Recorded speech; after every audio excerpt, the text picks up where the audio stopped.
하나님 말씀입니다. 사도행전 14장 8절에서 15절까지 읽어주시기 바랍니다. 사도행전 14장 8절에서 15절입니다. 루스드라에 발을 씻지 못하는 한 사람이 앉아 있는데 나면서 걷지 못하게 되어 걸어본 적이 없는 자라. 바울이 말하는 것을 듣거늘 바울이 주목하여 구원받을 만한 믿음이 그에게 있는 것을 보고 큰 소리로 이르되 내 발로 바로 일어서라 하니 그 사람이 일어나 걷는지라. 무리가 바울이 한 일을 보고 누가 오냐 방언으로 소리질러 이르되 신들이 사람의 형상으로 우리 가운데 내려오셨다 하여 바나바는 제우스라 하고 바울은 그 중에 말하는 자이므로 헤르메스라 하더라. 시의 제우스 신당의 제사장이 소와 화환들을 가지고 대문 앞에 와서 우리와 함께 제사하고자 하니 두 사도 바나바와 바울이 듣고 옷을 찢고 무리 가운데 뛰어들어가서 소리질러 이르되 여러분이여 어찌하여 이런 일을 하느냐. 우리도 여러분과 같은 성령을 가진 사람이라. 여러분에게 복음을 전하는 것은 이런 헛된 일을 버리고 천지와 바다와 그 가운데 만물을 지으시고 살아계신 하나님께로 돌아오게 함이라. 아멘. 아멘. 자, 오늘 본문은 사도 바울이 1차 전도 여행 중에 일어난 말씀을 들려주고 있습니다. 바울과 바나바 1차 전도 여행 일정을 살펴보면 1차 전도 여행은 바나바 바울 그리고 바나바의 조카인 마가 요한이 함께 했던 여행입니다. 주 46년에 안디옥을 떠나서 48년에 다시 출발했던 안디옥으로 돌아오는 여정인데 2년 동안 했던 여행입니다. 전도 여행. 바울과 바나바는 먼저 수리아 안디옥에서 파송을 받았습니다. 사도행전 13장에. 그리고 안디옥에서 30km 떨어진 실루기아 항구에서 배를 타고 구브로 섬에 도착해서 바나바의 고향이었던 살라미에서 전도하고 이어서 바보라는 지역에서 로마 총독 서기오 바울에게 전도를 합니다. 다시 배를 타고 소아시아 아탈리아 항구에 도착해서 항구에서 내려 밤빌리아에 있는 버가를 거쳐 비시디아 안디옥에 도착을 합니다. 이 비시디아 안디옥에서 특히 이방 전도의 문이 열려 많은 이방인의 신자의 열매를 얻습니다. 전도의 많은 복음의 역사가 이루어집니다. 그 후에 이고니온이라는 지역을 거쳐 루가오니아 지방의 루스드라라는 도시에 도착을 합니다. 오늘 본문은 루스드라에서 일어난 사건을 보여주고 있습니다. 지금까지 바울과 바나바는 전도 여행 중에 주로 복음을 전하는 말씀 사역에 전념해서 일을 했습니다. 그러나 오늘 루스드라에서 바울은 치유 사역을 하고 있습니다. 복음서에는 예수님의 주 사역의 우선순위는 복음을 전했고 가르치는 사역이었습니다. 말씀 사역과 함께 동반하는 사역이 바로 오늘 본문에 나온 이 치유 사역 같은 것이었습니다. 말씀 사역이 영혼을 돌아보는 사역이라면 치유 사역은 1차적으로 육체를 돌아보는 사역이라고 할 수가 있습니다. 기독교는 결코 영혼만 돌아보고 육체를 등한히 하는 종교가 아닙니다. 그래서 이 기독교의 사역을 전인 사역이라고 합니다. 자기 혼자 일어설 수 없어 앉아서만 불편하게 지내던 사람이 사도 바울의 명령과 함께 벌떡 일어나게 되었습니다. 본인은 말할 것도 없이 거기 함께 있던 사람들이 얼마나 놀랐겠습니까? 너무 놀라서 바울과 바나바를 보고 신이 인간의 몸을 입고 내려왔다 해서 그들에게 엎드려 제사하려고 합니다. 이런 때 바울과 바나바가 양심이 조금 무딘 사람이었다면 그들의 제사와 경배를 그대로 받아들이면서 그 특권 어쩌면 즐겼을지도 모릅니다. 그러나 바울과 바나바는 옷을 찢으면서 그들이 하는 일을 막았습니다.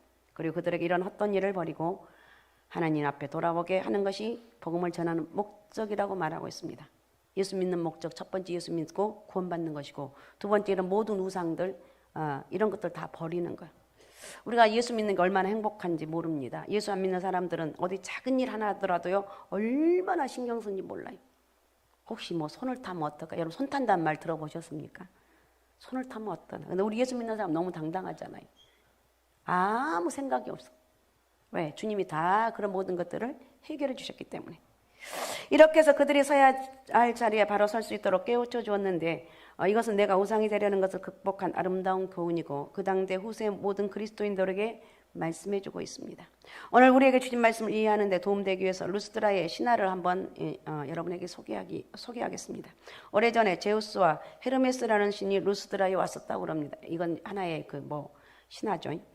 근데 마을 사람들은 그들을 신으로 알아보지 못하고 냉대하고 배척을 했습니다. 이에 화가 난 두 신, 제우스와 헤르메스는 루스드라를 멸망시켰다고 합니다. 그러나 그 마을의 농부인 빌레몬과 그의 아내 바오시스마는 그 두 신을 잘 대접했기 때문에 그 마을에서 유일하게 살아남을 수가 있었다는 것입니다.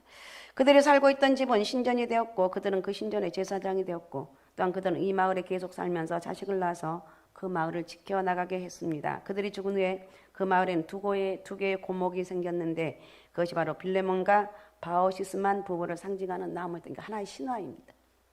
그러니까 이 마을 사람들은 이 신화를 들으면서 옛날 자기 조상들이 신들을 잘못 대접했던 것에 대한 일종의 후회 같은 것을 가지고 있었던 것 같습니다.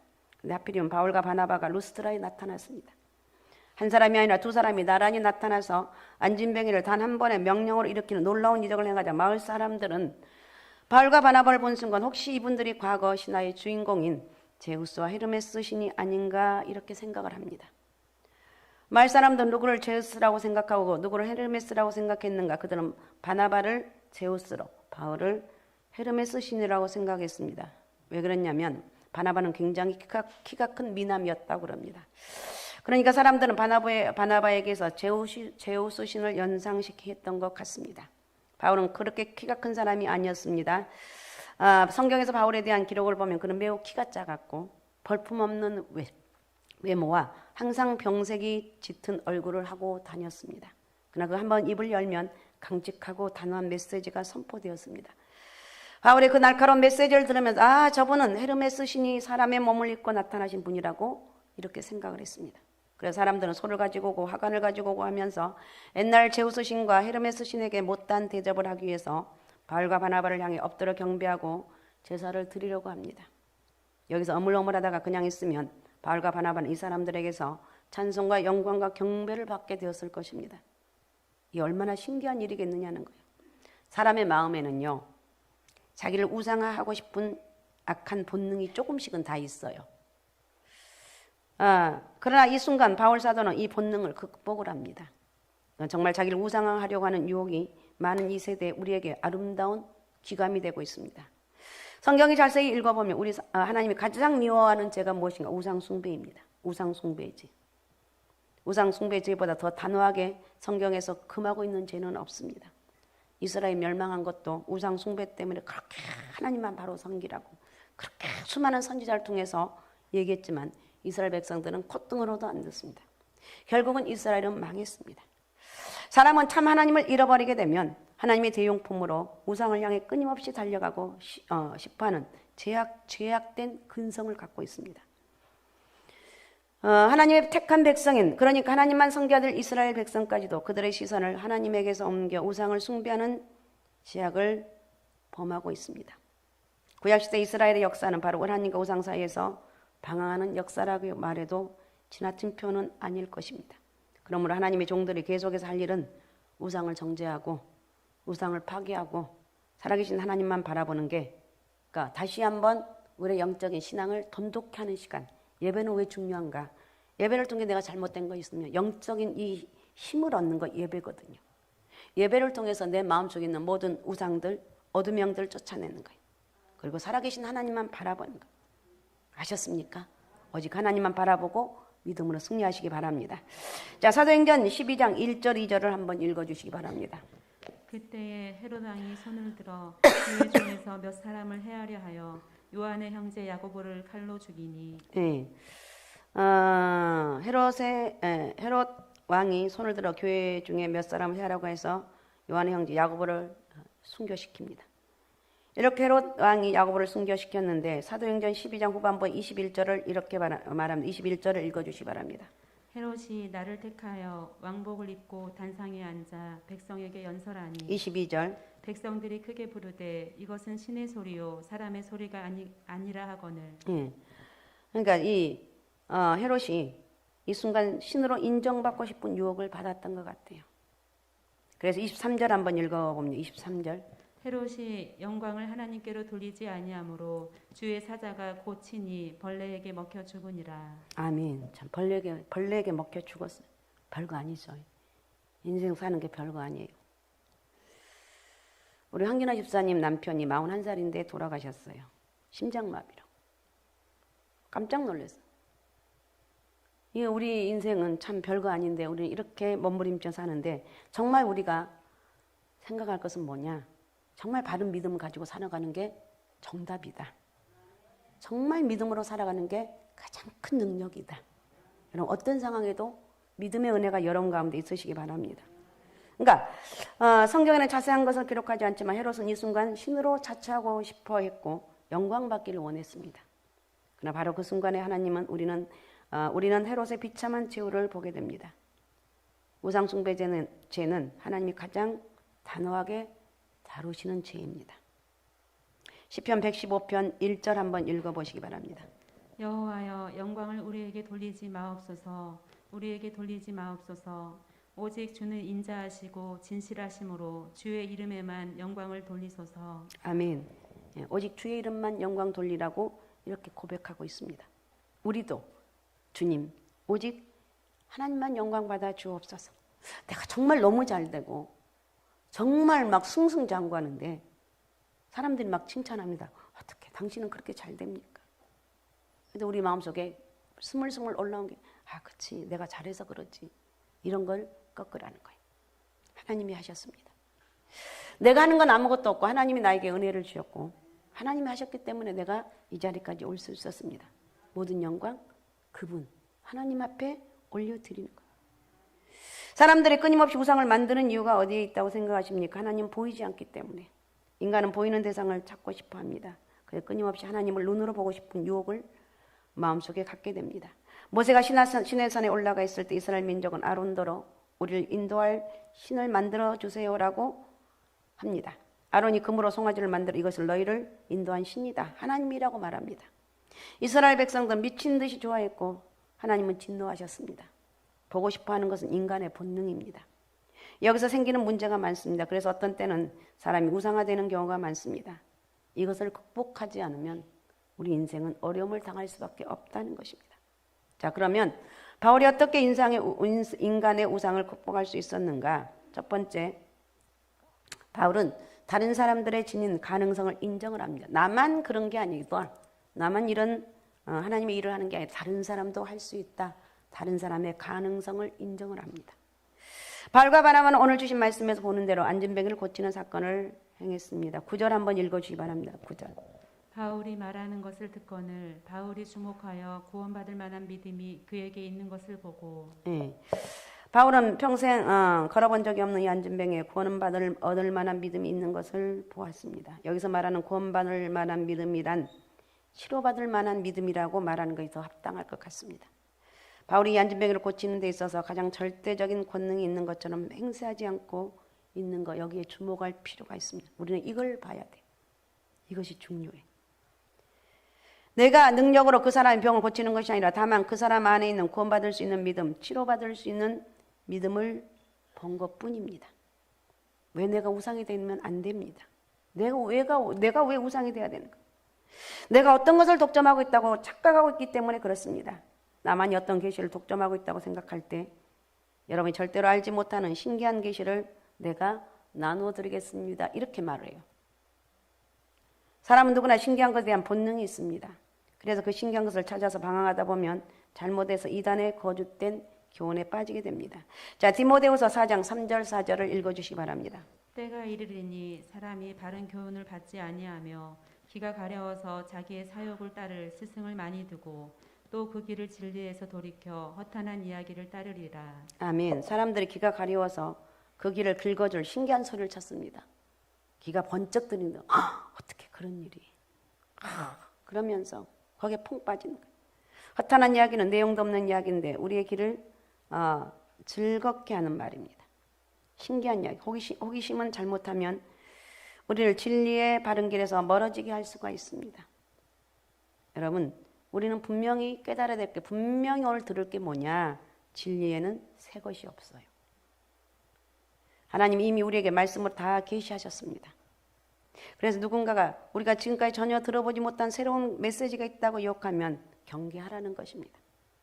사람의 호기심을 이용해서 자기가 하나님의 은사나 계시를 독점하고 있는 것처럼 주장하는 어리석은 사람들이 나타나요. 거기 인간은 얼마나 어리석은, 거기에 또 홀딱 넘어가요. 그러나 우리는 별 수 없는 인간이라는 사실을 공감해야 된다는 것.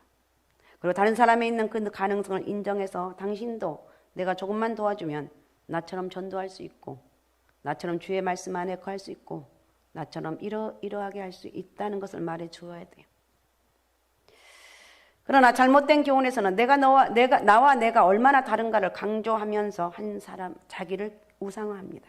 그래서 우리가 서로 똑같은 사람이라는 것을 인정할 때, 똑같은 사람이야, 너나 나와 똑같은 사람이야, 우상화에서 벗어날 수가 있습니다. 우리는 다른 사람에 있는 믿음의 가능성을 인정해야 됩니다. 할렐루야. 그 사람이 훨씬 더 나보다 더 능력 있는 삶을 살 수 있다. 나는 아무것도 아니다. 나는 오직 예수로 사는 사람이다. 믿음으로 여기까지 왔다. 하나님 은혜로 왔다는 이런 고백이 우리 가운데 있어야 될 줄로 믿습니다. 그 다음에 두 번째, 바울은 자신이 인간인 것을 인식을 합니다. 오늘 주신 15절 말씀을 읽어주기 바랍니다. 15절. 이르되 여러분이여 어찌하여 이러한 일을 하느냐. 우리도 여러분과 같은 성령을 가진 사람이라. 여러분에게 복음을 전하는 것은 이러한 헛된 일을 버리고 천지와 바다와 그 가운데 만물을 지으시고 살아계신 하나님께로 돌아오게 함이라. 아멘. 어째 이런 일을 하느냐. 우리도 여러분과 똑같은 성경을 가진 사람이다. 여러분에게 복음을 전하는 것은 이런 헛된 일을 버리고 천지와 바다와 그 가운데 만물을 지시고 살아계신 하나님께 돌아오게 하기 위해서. 베드로와 고넬료의 사건에서도 베드로의 비슷한 반응을 볼 수가 있는데, 베드로가 모든 어려움을 극복하고 고넬료의 집에 찾아옵니다. 고넬료가 너무 감격해서 엎드려 절하는데 이 절은 평범한 그 인사 이상의 의미입니다. 그때 베드로는 일어서서 나도 사람이라 하지 말아라. 초대교회 때 얼마나 주님의 많은 제자들이 능력을 행했는지 모릅니다. 오늘날과는 비교도 하지 않는 능력이 나타났습니다. 그러나 이것은 하나님의 역사하시는 방법이 변한 것이 아니고, 하나님이 하실 수 있느냐 없느냐 하는 문제가 아니고, 하나님이 하시기를 원하느냐 원하지 않느냐의 문제입니다. 어떤 사람도 왜 옛날에는 기적이 일어났는데 지금은 그런 기적이 일어나지 않느냐고 묻습니다. 옛날에 전지전능했던 하나님이 지금 무능해졌는가? 그렇지 않습니다. 하나님 어느 시대나 동일하게 역사하실 수 있는데, 그러나 그때 역사와 똑같은 역사도록 요구할 권리가 우리에게는 없습니다. 그건 전적으로 하나님의 주권이라는 것입니다. 사실 성경 역사를 보면 결정적인 역사의 전환점에서 기적들이 많이 일어났습니다. 사도행전을 읽어보면 그런 것들이 많이 있습니다. 이것은 그 당시 인간적인 모든 편견을 깨고 이방인들에게 이르기까지 복음이 전해지는 것을 위해서 많은 기적을 행했습니다. 복음을 전해지기 위해서. 그래서 하나님께서는 이런 위대한 기적을 주셨습니다. 그때는 이것이 필요해서 주셨고 지금은 필요하지 않아서 안 주시는 것뿐이라는 거예요. 그런데 우리가 꼭 기억해야 할 것은, 사도행전 시대의 그리스도인은 이런 큰 기적을 행하면 이적을 행하면서도 자기들은 인간이라는 것, 하나님 앞에 겸손했다는 거예요. 베드로의 경우도 그랬고 바울과 바나바의 경우도 마찬가지고, 사도행전의 그리스도인들은 자기들 하나님 앞에서 은혜로 구원받은 죄인이었던 이 인간이라는 걸 절대로 잊지 않았습니다. 기적을 행한다는 사실과 그럼에도 불구하고 그가 인간이라는 사실을 겸손하게 인정할 수 있었던 그것이 바로 성경에 나타난 하나님의 사람들의 아름다운 모습이라는 것입니다. 우리가 사람인 것을 인정하는 것은 너무 당연한데 우리는 종종 그것을 잃어버립니다. 정도의 차이는 있어도 모든 사람 마음속에는 우상의 또아리가 있어요. 왜? 내가 사람인 것을 잃어버릴 때가 있어서 그럽니다. 사실 이것은 사단이 맨 처음 인간에게 찾아와서 유혹할 때 사용한 미끼입니다. 사단이 뭐라고 그럽니까? 이 열매를 먹으면 내가 하나님같이 될 것이야, 이렇게 말하죠. 그때부터 지금까지 사단은 똑같은 작전을 사용을 합니다. 내 의견이 절대로 옳고 다른 사람의 의견이 절대로 틀리다고 주장하는 것은 나도 실수할 수 있는 인간이라는 것을 순간이나마 잊어버리기 때문에 그런 말을 한다는 것입니다. 내가 사람인 이상 내 의견이 틀릴 수도 있고 어려움이 나도 잘못할 수 있다는 것을 인정하라는 것입니다. 바울이 어떻게 자신의 우상을 극복할 수 있었는가? 자신이 인간인 것을 인식하는 자리에 머물러 있었기. 나는 인간이다. 나도 사람이다. 여러분, 우리는 다 사람입니다. 하나님이 아니에요. 신이 아니라는 거예요. 다시 한번 우리의 가슴 속에 오직 예수의 은혜가 채워지시기 바랍니다. 그 다음에 세 번째, 바울은 자기 하는 일의 목표가 무엇인지를 알고 있었습니다. 나된 것은 하나님의 은혜입니다. 주님의 도우심입니다. 여러분도 주님을 의지하면 나처럼 될 수가 있습니다. 이런 삶의 자세를 가질 때 우상화가 일어나지 않습니다. 그러니까 끊임없이 말씀을 통해서 깨우침을 받고 우상화가 일어나는 것을 막아야 돼. 능력이 나타날 수 있습니다. 오늘날도. 그러나 그게 내가 하나님이 되면 안 된다는 거예요. 바울은 그가 하는 사역의 목표가 분명했기 때문에 우상화를 극복할 수가 있었습니다. 그죠? 우상을 극복할 수가 있었습니다. 그래서 바울은 15절을 다시 한번 읽어주시기 바랍니다. 15절. 이르되 여러분이여 어찌하여 이러한 일을 하느냐 우리도 여러분과 같은 성정을 가진 사람이라 여러분에게 복음을 전하는 것은 이런 헛된 일을 버리고 천지와 바다와 그 가운데 만물을 지으시고 살아계신 하나님께로 돌아오게 함이라. 우리가 복음을 전하는 것은 제발 이런 헛된 것을 버려라. 천지와 바다와 그 만물을 지으시고 살아계신 하나님께 돌아와라. 오늘 다시 한번 우리에게 말씀합니다. 하나님을 바로 믿어라. 똑바로 믿어라. 꼴딱 넘어가지 말아라. 죄에 넘어가지 말고 우상 숭배에 넘어가지 말고 하나님만 믿는 바른 신앙을 가지라는 거예요. 이것 때문에 바울은 복음을 전하고 있었습니다. 그런데 당신들이 우리를 우상처럼 만들고 있다니 그래서 바울은 옷을 찢습니다. 남의 자리에 자기들 세우려고 유혹을 거절한 바울의 단호한 의사 표명입니다. 바울이 뭐라고 했습니까? 우리도 너희와 같은 성정을 가진 사람이라. 너에게 복음을 전하는 것은 이 헛된 일을 버리라고 이렇게 말하고 있어요. 우상은 헛된 일이다. 차를 지내는 건 헛된 일이다. 어떤 일이 있어도 바른 믿음 생활하는 것이 답이다. 어떤 상황에도 나는 하나님만 의지하고 살아가는 게 능력이다. 그러니까 진짜 능력은 어떤 것이죠? 이런 절합던 사람들, 우상 숭배하는 사람들 버리는 게 이게 능력이에요. 아셨습니까? 하나님 은혜가 있으면요 담대함이 생겨요. 버릴 수 있는 힘이 생기는 거예요. 우상이라는 단어와 연결되는 많은 단어가 있는데 우상에는 헛되뿐만 아니라 무익하다는 것입니다. 이사야 44장 10절에서 11절을 읽어주시기 바랍니다. 신상을 만들며 무익한 우상을 보아 만든 자가 누구냐? 보라, 그와 같은 무리들이 다 수치를 당할 것이라. 그 대장장이들은 사람일 뿐이라. 그들이 다 모여서서 두려워하며 함께 수치를 당할 것이니라. 네, 수치를 당한다는 거예요. 그래서 우상은 은과 금이고 사람의 수공물이고 입이 있어도 말도 못하고 눈이 있어도 보지 못하고 귀가 있어도 듣지 못하고 코가 있어도 말도 못하고 손이 있어도 만지지 못하고 발이 있어도 걷지 못하고 목구멍으로 소리도 못한다. 우상을 만드는 자가 그것을 의지한다. 다 그와 같으라고 그랬어요. 그러니까 헛된 것을 의지한 사람은 헛될 수밖에 없어요. 그러면서 시편 115편 9절만 한번 읽어주세요. 이스라엘아 여호와를 의지하라. 그는 너희의 도움이시요 너의 방패시로다. 아멘. 이스라엘아 여호와를 의지하라. 그는 너의 도움이시고 너의 방패시로다. 나야 한번 해봅시다. 내 이름을 부르면서 성이야 여호와를 의지하라. 알았습니까? 크게 한번 해봐요. 자 시작. 그는 너의 도움이시요 너의 방패시로다. 성이야 참 크게 해봐요. 자 여러분만 합니다. 누구누구야 한번 자기 이름을 크게 불러봐요. 시작. 그는 너의 도움이시요 너의 여호와가 나의 도움이고 나의 방패다. 우상 앞에 다 우상을 버리고 마음 자체를 오직 하나님 내가 어떤 일 있으면 기도하고 예배하는 것 이게 능력이라는 거예요. 자 골로새 3장 5절 한번 읽어주시기 바랍니다. 그러므로 땅에 있는 지체를 죽이라. 곧 음란과 부정과 사욕과 악한 정욕과 탐심이니 탐심은 우상 숭배니라. 네, 탐심은 우상 숭배라고 말합니다. 우리가 욕심 품게 되면 중요한 관심이 거기에 쏘이게 되죠. 하나님보다 더 사랑하는 것, 하나님과 나 사이에 들어오는 것 그것이 바로 우상이라는 거예요. 그럼 우리에게 욕심 다 버리라는 거예요. 나는 우상과 상관없다고 착각하지 말라는 거예요. 주님에게서 멀어지기 시작하면 그때부터 나도 모르는 사이에 우상을 섬기게 되는 거예요. 이것은 우리가 사야 될 자는 어디냐? 바로 우상을 버리는 것.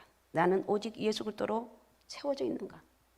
하나님 왜 바울을 쓰였습니까? 자기가 우상할 수 있었던 중요한 순간에 그 무서운 우상을 유혹을 거절하고 하나님 앞에 바로 서 있었기 때문에 이것이 바로 바울을 하나님이 쓰신 능력이라는 거예요. 어쨌든 다음 주일은 설 명절인데 가족들이 모여서 제발 절하지 말고 제사하지 말고 주님께 올라와. 주일날이니까 예배 드시기 바라고. 아셨습니까? 제발 하나님께 올라 가족을 찾아가는 미리미리 좀 찾아가셔서 제가 이번 주에는 못 옵니다. 예배 드려야 되기 때문에 이렇게 하라는 거예요. 자 다시 말씀을 정리합니다. 바울이 이렇게 하나님께 영광 돌릴 수 있었던 힘은 어딘가? 첫 번째 바울은 다른 사람 지닌 가능성 나도 똑같은 사람이다. 두 번째 바울은 자신이 인간인 것을 인식을 했고 그리고 바울은 자기 하는 일의 목표가 무엇인가? 오직 예수 그리스도가 목표였다는 것입니다.